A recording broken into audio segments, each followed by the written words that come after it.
Assalamualaikum warahmatullahi wabarakatuh. Waalaikumsalam warahmatullahi Habib Ahmad, ahlan wa sahlan, mudah-mudahan antum sehat walafiat terus insyaallah. wabarakatuh. Alhamdulillah. Bib, ini mau ngobrol-ngobrol santai masalah tarbiyah ini, Bib.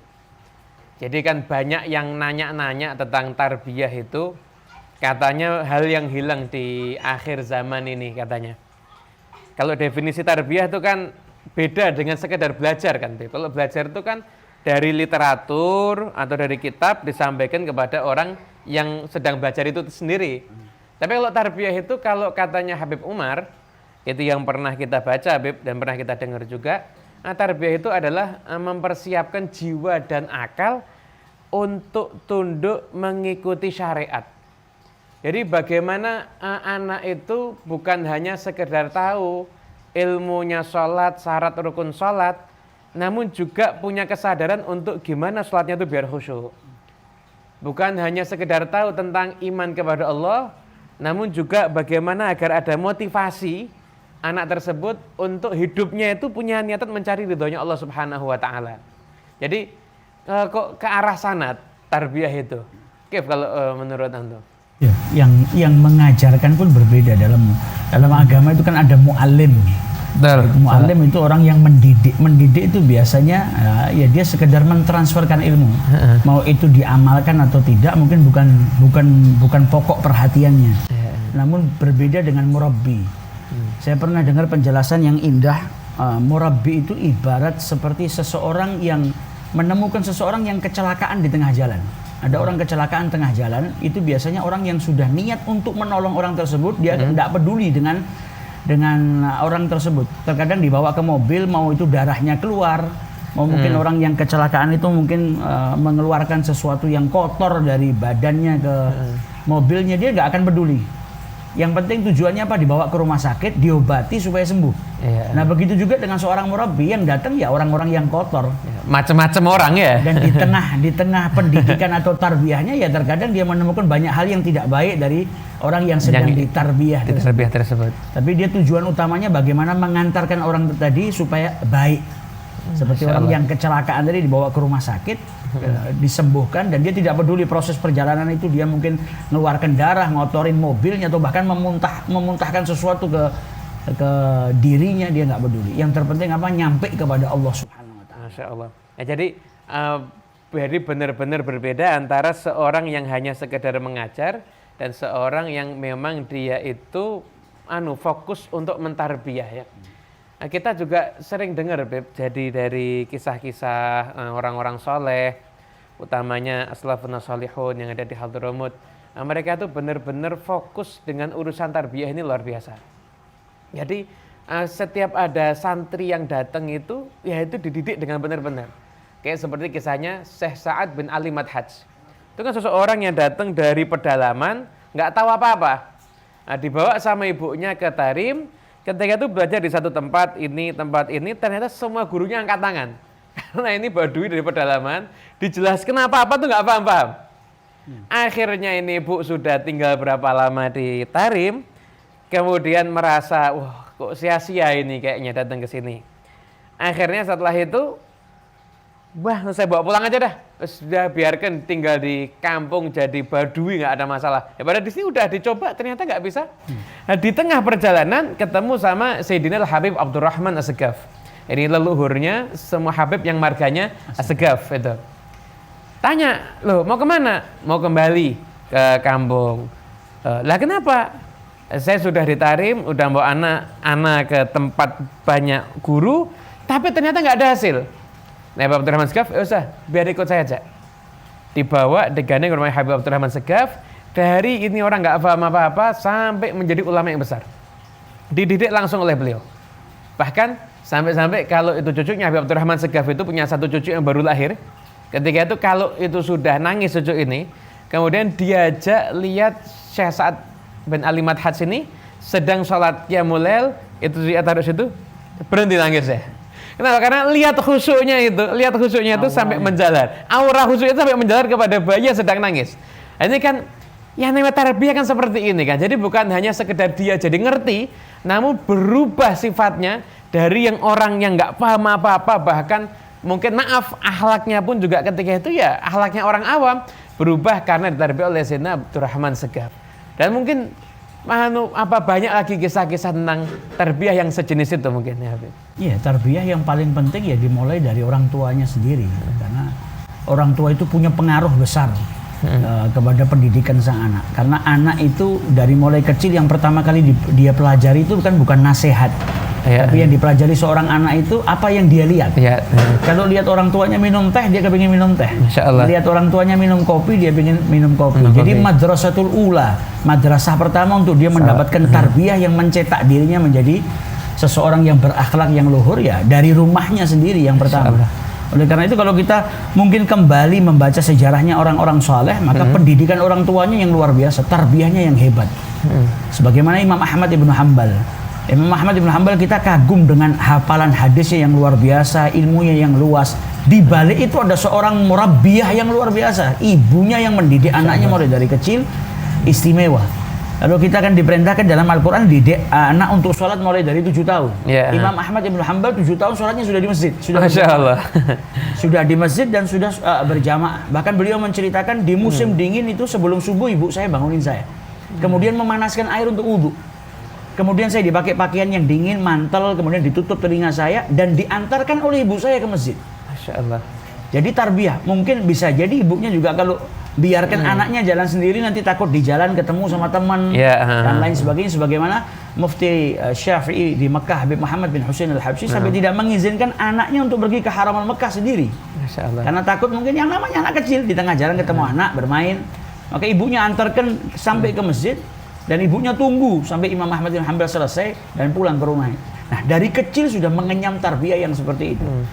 Bahkan Imam Ahmad bin Hanbal itu kalau di kotanya kedatangan ulama besar, maka beliau itu menginginkan berangkat ke masjid itu bisa jadi 2 jam atau 3 jam sebelum Jadi sebelum majelis dimulai. Bahkan beliau menceritakan dahulu ada salah seorang ahli hadis yang besar datang dan itu mengajarnya ba'da subuh. Dan beliau ingin berangkat sebelumnya 2 atau 3 jam. Karena apa? Zaman dulu mungkin nggak ada pengeras suara. Kalau datangnya terlambat bisa duduk di paling akhir nggak dengar suaranya. Tapi ibunya melarang, namanya anak masih kecil, dilarang sama ibunya untuk berangkat di sepertiga malam terakhir lah, takut di tengah jalan ada sesuatu yang ganggu. Kata Imam Ahmad bin Hanbal, kalau bukan karena perintah ibuku saya sudah berangkat. Jam 3-4 malam masih kecil. Sudah punya himmah yang besar seperti itu untuk menuntut ilmu. Tapi karena ibunya ngelarang, ada khawatir, maka akhirnya beliau mentaati perintah ibunya. Nah, ini kan tarbiyah yang luar biasa. Makanya kalau kita baca sejarah hidupnya orang-orang soleh, kita akan kagum. Rabi'atul Adawiyah itu masih kecil, ayahnya bawa makanan ditanya, ini halal atau haram? Karena keadaan keluarganya yang miskin kan, ayahnya sampai menjawab kalau ini haram sudah halal bagi kita karena kekurangan, karena keadaan yang darurat. Dan apa yang akan kau perbuat kalau ini sampai haram? Apa yang akan kau perbuat? Tapi Rabi'ah yang masih kecil itu sudah bisa menjawab, lebih baik saya sabar akan rasa lapar di dunia daripada saya harus bersabar atas siksanya Allah di neraka. Allahu Akbar. Itu jawaban yang luar biasa dari anak yang masih kecil. Ini kan tarbiyah mulai dari rumah. Dari rumah dia beranjak dewasa sudah luar biasa. Sebelum dia mendapatkan guru-guru, murabbi-murabbi yang mencetak dirinya lebih berkualitas. Masya Allah. Berarti memang dari fokus tarbiyah pertama itu dimulai dari rumah tangga itu sendiri ya. Dan jadi bagus sekali Beb tadi, Masya Allah, luar biasa. Jadi anak itu belajar dari yang dia lihat bukan yang dia dengar. Ini sekedar nasihat itu nggak cukup kalau untuk pendidikan anak. Tapi juga harus kita perhatikan juga berarti teladan kita kepada anak itu sendiri. Kayak Imam Syafi'i kan juga sama Beb. Jadi kan dididik juga peran ibunya kan luar biasa. Jadi intinya kalau bisa kita simpulkan, keberkahan orang tua itu bisa sampai kepada anak ya. Keberkahan orang tua itu bisa sampai kepada anak. Jadi sebelum kita berpikir punya anak yang soleh, berarti kita harus mensolehkan diri kita sendiri terlebih dahulu. Habib Ali bin Muhammad Al-Habsyi itu juga kalau beliau tuh mengisahkan pendidikan ibunya kan juga luar biasa. Beliau dari kecil kan tinggal di daerah Qasam, kemudian ketika pindah ke Sewun, kemudian di situ untuk pindahnya aja itu nunggu isyarahnya para ulama ketika itu. Dan nunggu isyarah para ulama, kemudian setelah akhirnya tinggal di Sewun, yaitu berada di lingkungan yang bagus. Kalau pengaruh lingkungan sendiri ya, Beb, pengaruh lingkungan sendiri, jadi orang tua lingkungan juga mempengaruhi juga ya. Pasti. Selain daripada orang tua, tentunya yang namanya pendidikan yang bagus ya dimulai dari orang tua yang bagus itu sendiri. Dan juga mungkin yang nggak kalah pentingnya kita juga harus memperhatikan lingkungan di mana anak kita berada. Makanya al-jar qabla dar, pilih tetangga sebelum memilih rumah, itu kan juga untuk mencari lingkungan yang terbaik untuk anak. Nah, Imam Syafi'i itu lahirnya kan di Gaza. Karena sekarang ini jalur Gaza itu yang sering konflik antara Palestina sama Israel itu. Itu lahirnya di sana. Kemudian ketika usia 2 tahun, menurut kitab sejarah yang kita baca, itu dipindah ke Mekah. Sudah pindah ke Mekah. Kenapa? Karena alasannya orang-orang ngasih tahu anakmu ini nasabnya mulia. Karena kan sambung ke datuknya Nabi Muhammad. Jadi bukan kembali ke Rasulullah, tapi kesambung ke datuknya Rasulullah SAW. Kemudian akhirnya pindah ke Mekah karena untuk mencari lingkungan yang mulia. Akhirnya jadilah seorang Imam Syafi'i, jadi murid Imam Sufyan, dari murid Imam Muslim bin Khalid Az-Zanji, dan lain sebagainya. Dan untuk sekarang ini, jadi dengan adanya HP, adanya teknologi HP itu, kemudian anak-anak sekarang ini kan lingkungannya sebenarnya bukan di luar rumah, tapi yang ada di dalam HP-nya. Ini caranya agar orang tua memberikan kesadaran lingkungan yang bagus itu, itu yang jadi PR sekarang ini. Gimana orang tua itu bisa meyakinkan anaknya bahwasanya lingkunganmu itu ya duduk bersama orang soleh, jadi bukan hanya sekedar lihat HP-nya itu tadi. Saya kira juga orang tua juga harus mencontohkan. Karena terkadang orang tua yang memerintahkan anaknya melakukan sesuatu, tapi orang tuanya nggak melakukan. Maka anak mungkin lebih merasa ini hal yang dia menyepelekan, nggak begitu nganggap. Ya orang tua nyuruh ke masjid, tapi orang tua nggak ke masjid ya. Ya bukan berarti orang tua tidak terus memerintahkan, tetap itu dianjurkan orang tua memerintahkan walaupun dia tidak mengamalkan. Akan tetapi mungkin lebih maksimal kalau orang tuanya juga mencontohkan. Sebagaimana dulu salah seorang guru di Mesir, kalau tidak salah Syekh Al-Ghazali, kan ada guru, salah satu ulama besar Mesir yang dijuluki Syekh Muhammad Al-Ghazali itu ya. Beliau pernah ditanya bagaimana kalau ada orang yang tidak melaksanakan sholat, ada orang yang ninggalin sholat, maka kata beliau tarik tangannya bawa dia ke masjid, ajak dia sholat. Jadi bukan hanya diperintahkan tapi dicontohkan. Juga ada sebuah pepatah mungkin, ya, kadang ucapan-ucapan yang baik itu kan juga membuahkan kepribadian yang luhur di diri seorang anak. Ada seorang anak dulu bilang sama kakeknya, kayak ada tukang sampah datang di depan. Dia bilang itu bukan tukang sampah, itu orang yang membersihkan sampah kita yang tukang nyampah. Oh, tapi masih. dia yang membersihkan. Jadi pendidikan hal yang kecil-kecil itu ngefek untuk seorang anak itu beranjak menjadi seseorang yang akhlaknya baik, budi pekertinya luhur. Yang terkadang ya orang tua mungkin menggampangkan tarbiyah ini sampai akhirnya tanpa sengaja dia yang mendidik anaknya untuk tidak baik. Kayak terkadang secara tidak sadar ya, banyak orang tua yang mungkin dia malas menemui tamunya ketika ada yang ngetuk pintu rumahnya, anaknya buka bilang, ya dicari sama fulan, bilang ayah nggak ada. Jadi sebetulnya orang tuanya malah mendidik anaknya untuk berdusta. Jadi yang ngajari berdusta justru orang tua. Justru orang tuanya sendiri. Tapi ketika anaknya berdusta, orang tuanya marah. Padahal dia tidak sadar pendidikan itu datang dari orang tuanya. Maka rumah itu sangat-sangat harus diperhatikan, ada pendidikan di dalam rumah, karena itu tarbiyah pertama yang menjadikan identitas anak lah, identitas seorang anak. Jadi kembali ke masalah rumah tadi, mungkin ini jadi satu PR bersama ini ya, Bebe. Utamanya kita yang ada di zaman sekarang ini, zaman now ini, gimana kita menghidupkan tarbiyahnya orang-orang soleh yang terdahulu. Kayak dulu kita masih ingat anak itu kalau maghrib sudah harus ada di rumah. Itu ternyata itu sunnah Nabi. Jadi jangan sampai anak-anak kecil itu ada di luar rumah ketika waktu maghrib, karena nanti ada setan atau jin itu kan ada dalam hadis. Ternyata itu tarbiyah itu yang kita anggap dulu ternyata sepele, ternyata penting. Karena sekarang ini kalau anak maghrib nggak di rumah, berarti mau nggak mau sholat maghribnya telat. Terus sholat maghrib itu berarti anak itu sudah nganggap enteng sholat, dan itu penyakit. Dan dulu kita takut maghrib belum di rumah itu sudah takut. Iya. Ini kalau antum masih ingat, dulu kita kecil kan main bareng. Kecil sama-sama rumahnya. Saya sama Bapak Ahmad ini rumahnya ada di Ngurawan, daerah Ngurawan itu tetangga. Itu kalau kita kecil main bareng jam 5 itu sudah pulang semuanya itu. Takut jangan sampai adzan maghrib kita nggak ada di rumah. Adzan maghrib kita nggak ada di rumah.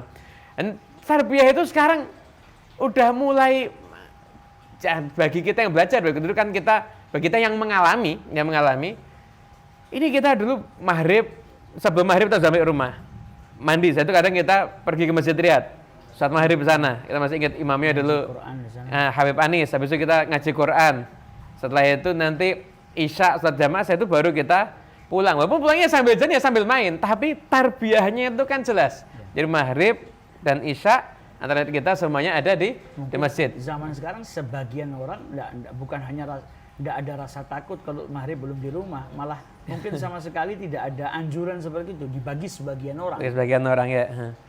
Jadi mulai perhatian dengan urusan yang paling remeh, sholat ini dulu.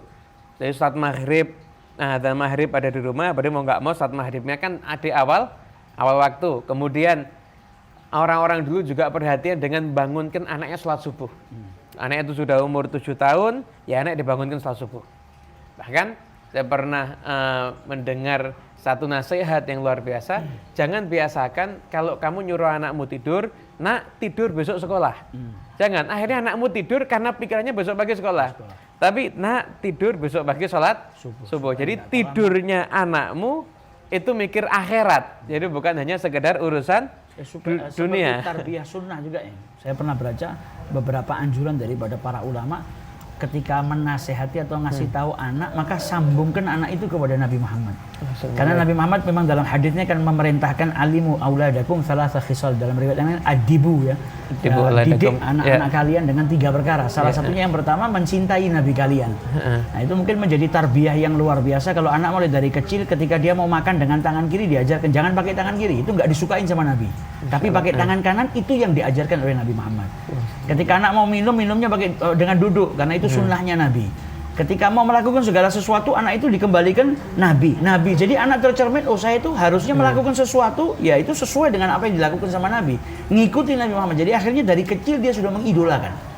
Idolanya Nabi Muhammad. Begitu sudah mengidolakan Nabi Muhammad, maka anak itu akan aman. Karena dia tidak melakukan sesuatu, karena cinta ini hebat. Cinta ini biasanya orang yang mencintai seseorang, dia nggak mau kehilangan kekasihnya. Atau dibenci sama kekasihnya. Nah cintanya anak sama sang Nabi tadi yang mengidolakan Nabi Muhammad, dia akan berusaha tidak melakukan sesuatu yang buat sedih kekasihnya. Jadi setiap dia mau melakukan sesuatu ada timbangannya. Ini kalau saya melakukan ini bikin Nabi sedih nggak? Atau justru Nabi malah bahagia?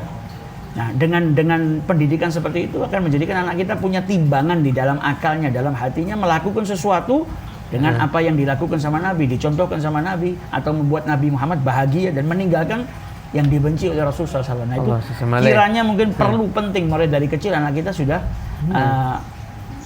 kita jadikan anak kita itu mengidolakan Nabi Muhammad. Karena mengidolakan orang lain yang nggak jelas aja gampang kok. Dengan apa ya? Dengan apa yang ada dalam HP ini. Setiap hari dilihat, lama-lama ngefans, jatuh cinta sampai jadikan foto profilnya tokoh idolanya. Sampai ke bawa mimpi juga akhirnya. Nah kalau orang yang biasa saja nggak jelas saja bisa diidolakan sampai sedemikian rupa, apalagi manusia yang sempurna. Nabi Muhammad SAW berarti pasti ini lebih mudah. Orang tuanya juga harus mengidolakan Nabi dulu berarti ya. Faqidu syai' la yu'ti. Orang yang tidak punya nggak bisa ngasih. Kalau kita pengen anak kita mengidolakan Nabi Muhammad, ya kita dari sekarang kita juga mengidolakan Rasulullah SAW. Memang tarbiyah mahabbah itu memang idealnya harus dimulai dari anak masih kecil ya. Anak masih kecil. Nah, kayak berapa yang kita baca itu, Beb. Jadi anak-anak kecil itu yang ada di Hadramaut terutama itu kumisnya belum tumbuh rata-rata sudah pernah mimpi berjumpa dengan Nabi Muhammad. Jadi karena betul-betul orang tua itu bisa menggambarkan Nabi dalam keseharian anak sampai anaknya itu akhirnya benar-benar mencintai Rasulullah SAW. Seperti kisahnya Syekh Muhammad Al-Majdub ada di kalamnya Habib Ali itu, anak ini dari kecil dipanggil sama bapaknya, kamu sumpah 1 hari jangan maksiat sama Allah.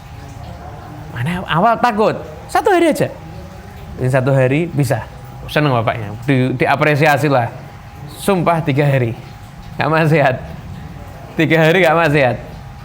Akhirnya setelah itu sumpah lagi 7 hari nggak maksiat. Akhirnya sampai 1 bulan.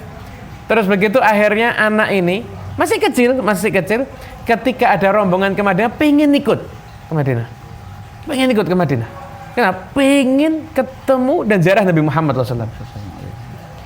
Akhirnya orang tuanya bingung, masih kecil. Lalu perjalanan ke Madinah kan perlu waktu yang lama. Nggak sekarang pakai naik pesawat telepon orang kan gampang. Ini dulu repot. Bahaya juga. Bahaya di perjalanan, mungkin ada perampok, ada binatang buas dan lain sebagainya.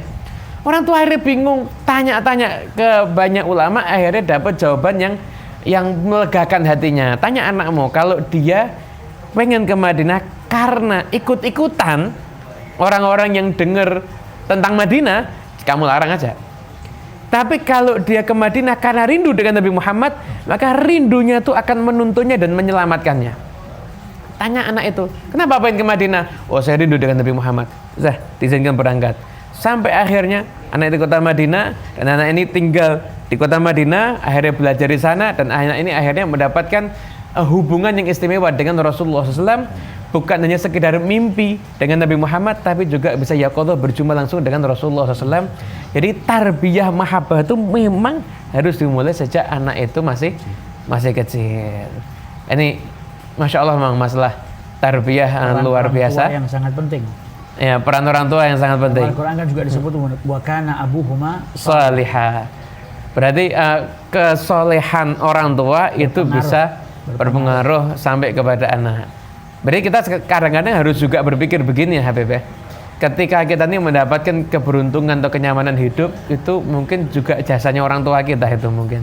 Karena orang tua kita yang dulu ibadah, kita kan ibadahnya ya masih dalam tanda kutip, tapi hidup kita kok dapat keberkahan, berarti itu mungkin bisa jadi jasa orang tua kita juga. Jadi kita juga harus sering-sering banyak ya, sebagai orang tua sering-sering banyak membaca sejarahnya orang-orang soleh, bagaimana mereka mendidik anak-anak mereka. Apalagi sekarang bukan hanya membaca ya, sarana untuk mendapatkan informasi itu luar biasa banyaknya. Saya beberapa waktu yang lalu juga dapetin cuplikan video yang disampaikan oleh Habib Segaf Baharun. Masya Allah. Dalam haulnya Habib Hasan Baharun, beliau menceritakan bagaimana ayah beliau mendidik anak-anaknya. Kata Habib Segaf Baharun itu kalau ayahnya beliau Habib Hasan Baharun itu kedatangan tamu, maka anak-anaknya semua disuruh berkhidmah kepada tamunya, yang bawakan makanan, bawakan minumnya. Sampai anak-anak itu mulai dari kecil, kadang kalau ada tamu, wah ada tamu lagi, ngerepotin, karena mereka yang bekerja. Tapi di balik itu ada tarbiyah yang luar biasa. Bagaimana ikramul dhaif, bagaimana beliau mencetak anak-anaknya menjadi orang-orang yang tawadhu. Padahal beliau punya pesantren, bisa jadi yang datang itu orang tuanya wali murid, yang biasanya anak pimpinan pesantren itu dihormati, tapi justru anaknya mengabdi di situ. Masya Allah. Ada tarbiyah mulai dari kecil, tawadhu dan lain sebagainya. Dan beliau mengatakan, ini semua yang beliau dapatkan semua tak lain hasil daripada tarbiyah ayahnya di waktu kecil. Jadi manfaatnya pasti dirasakan, sadar atau tidak sadar di kemudian hari pasti akan merasakan bagaimana tarbiyahnya orang tua yang soleh. Masya Allah. Kalau yang ada gini, kalau orang kan sekarang mungkin merasa bingung untuk mentarbiyah, merasa dirinya bukan ulama. Terus gimana kalau pengen punya anak yang menjadi ulama? Tentunya kan bisa juga kan? Cari seorang murabbi bisa. Imam Al-Ghazali ayahnya bukan seorang ulama, tapi karena barokah kecintaan ayahnya kepada ulama, maka anaknya akhirnya menjadi seorang ulama. Jadi apapun profesi kita, apapun keadaan kita, kalau kita punya niat yang kuat, anak kita agar anak kita menjadi anak yang soleh dan kita menempuh jalan-jalan tarbiyah ini, maka insyaallah Allah akan memudahkan semua jalannya insyaallah. Insyaallah Bib, ini ngobrol santai yang episode pertama, insyaallah nanti kita bisa lanjut ngobrol-ngobrol santai yang berikutnya insyaallah. Insyaallah kita akan mendengarkan qasidah dari akhina Nabil Sa'ad. Allahumma salli wa sallim ala sayyidina Muhammadin wa ala ali sayyidina Muhammad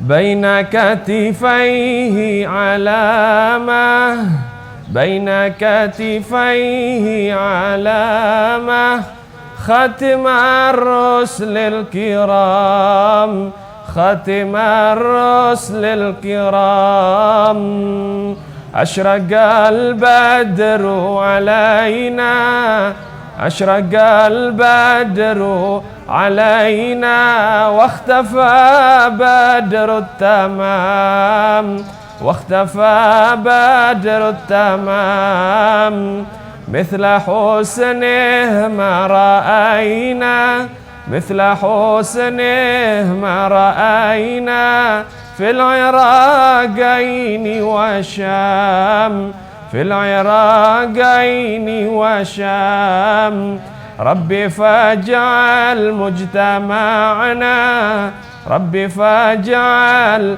مجتمعنا غايته حسن الختام غايته حسن الختام واعطنا ما قد سألنا واعطنا ما قد سألنا من عطاياك الجسام من عطاياك الجسام واكرم الأرواح منا واكرم الأرواح منا بلقاء خير الأنام بلقاء خير الأنام وابلغ المختار عنا وابلغ المختار عنا من صلاة وسلام من صلاة